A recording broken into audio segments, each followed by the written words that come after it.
It is a great honor to be able to sit with you here in Switzerland and see all of your beautiful faces, so many different colors and places that you come from, so many backgrounds.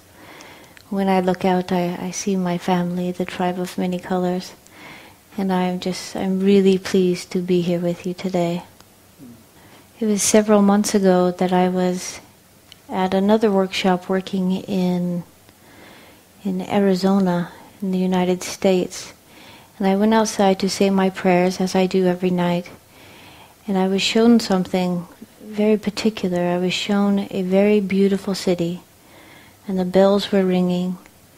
And in front of me stood this great big building, which I thought was a church. And it was lit with lights around it. And I was told to go to Switzerland, that the people needed to hear the message. And I said, okay, I will go. And it wasn't a week later that I received Vietkam's invitation. And I said, yes, I will go, knowing that I had to go to Switzerland. And today, as I was saying my prayers just right outside, the bells started chiming, and I looked up at this building with the lights around it, and I realized I was here. I was seeing it for the second time. So I know I'm exactly where I'm supposed to be. My name is Keisha Crowther, and I come from a very, very small town in Colorado. And ever since I was a child, I was able to see energy inside of anything that was alive. Many colors vibrate through anything that is alive. And I've been able to speak to animals and hear what they have to say from a very young age. And most people think that would be really cool, but as a little kid I knew that I was very, very different. And so this made my life very hard, not being like everyone else. And I was learning lessons from the other side. A voice would teach me very specifically things that I needed to learn so that one day I would be able to teach these things. But for a long time I just thought I was crazy. I thought I was different, and I didn't understand why I was hearing and being taught from a voice. I didn't understand why I was seeing energy or why I could hear animals. And for a long time I just thought I didn't have a place in this world. But when I turned 30, I received a phone call from the indigenous tribes of North America, and an elder told me they knew that I was being taught by the other side since a very young age. And they told me it was time for me to become the one to be called little grandmother and become a shaman and a wisdom teacher, and that there were others just like me. There were 11 others, wisdom keepers, who were just like me, receiving the same messages, and we had a very important role to play on planet Earth. I was not raised to be a public speaker, and so this is very hard for me. I'm still learning. But I did promise to be the best wisdom keeper I could be, and to be the best shaman that I could be. And so although it is scary, I am here to teach you about the lessons I was taught from the other side, from Mother Earth, and from my indigenous elders, the Continental Council of Indigenous Elders. A long time ago on planet Earth, something incredible happened, and the poles shifted. And the people living at that time, a long time ago, were the Atlanteans, the Lemurians, and the Sumerians. They were very real people, not things that you read in story tales or fairy tales. They were very real. They were our ancestors. And when the poles shifted, an ice age began. And they started to go through this ice age, and then when the ice started to melt, the waters came up and started taking over their lands. And when the waters rose, they got into their different ships and went to different places of our planet and started living in different areas of our continents. The Mayan people are Atlanteans. The Aborigine people are Atlanteans. The Hawaiian peoples and the peoples of the Indonesian islands are the Sumerian people. The Wataha people of New Zealand are Lemurians. And so their ancient teachings and their ancient wisdoms are still alive on our planet today. Their ancestors held these truths, and now these truths are being asked to give it back to the people. Their prophecies, these people's prophecies for hundreds of years have been talking about a time on our planet when the poles would shift again, and now it is upon us. For hundreds and hundreds of years, the prophecies from indigenous tribal people have been saying a time would come when Mother Earth would shift and be reborn into her heaven. And at this time, the people living on planet Earth would have to switch from living from a mind consciousness into a heart consciousness if they wish to enlighten during this shift. They spoke of a people who would come to the planet, the strongest of the strong of all souls and all spirits to arrive. And these people would shift the consciousness from mind consciousness into heart consciousness and change the world. And these people would be called the tribe of many colors. And we are the tribe of many colors. It is us that they were talking about. We are the ones we have been waiting for. The pole shift is happening.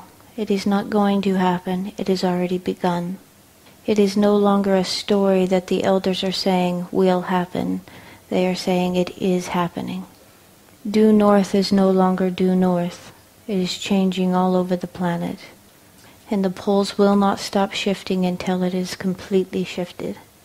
A universal truth that we must understand is that Mother Earth is sacred to all beings. And we, the human beings living upon her, will not be allowed to kill her.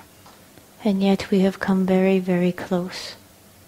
We have done things that we do not have answers for. We have done things to planet Earth that none of our science has a way to fix. We are the ones that must change the way we are living. There is no other people to come and save us. There is no Savior to come and save us. It is us that must save us. The ozone layer is disappearing. The planet's temperature has risen in 2 degrees. Although 2 degrees does not affect the human body, it affects wildlife immensely. The temperature of the water tells the fish when to give birth or when not to. And now the fish are not spawning. Some fish spawn year-round now because the jellyfish wait for only 2 days out of the year for the temperatures to be warm. And when the jellyfish know it is this warm, they give birth to thousands of babies. And now the water stays this temperature always. Now the whole seas, the Chinese seas, only have jellyfish. There are no fish left. 2 degrees allow bugs and insects to live in the north where the Arctic animals live. And now these animals have never had insects, and now the insects are there, and they're killing thousands and thousands of all of the caribou, and the polar bears are dying. It's killing many. We are the only living species on Mother Earth that create trash. And there is a mass of trash that is of plastic, larger than the size of Texas, sitting in the Atlantic Ocean. And something more serious is the Gulf of Mexico's oil spill. It is much worse than anyone is speaking about. It only takes 30 days of oil to spill to kill the entire Gulf, and it spilt well over 90 days. The entire Gulf of Mexico is dead. All life is dead in the Gulf of Mexico. Even the oxygen is dead in the water. All of the sea turtles spawn and give birth in the Gulf of Mexico. And they are all dying. The oil moves faster than the whales can swim. 90% of all big fish are gone.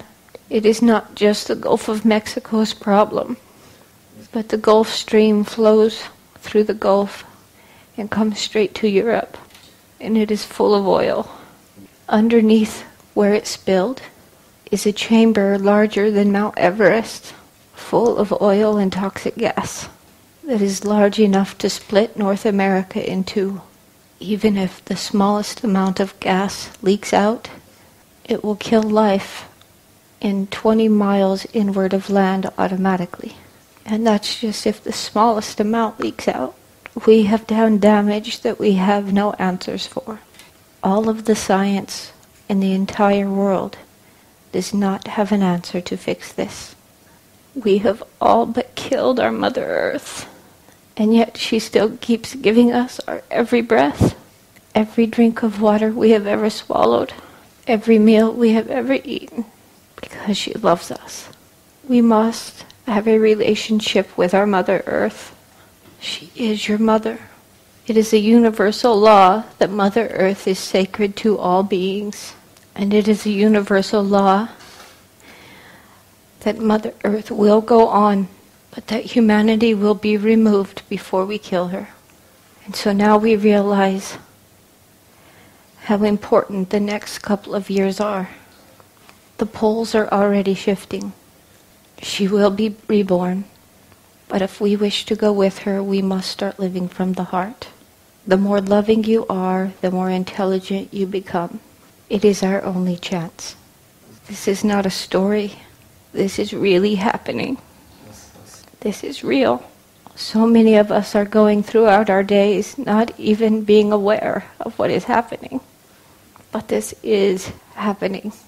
Instead of living in fear, what the grandfathers are telling us is to start living from the heart, because the more loving you are, the more intelligent you become.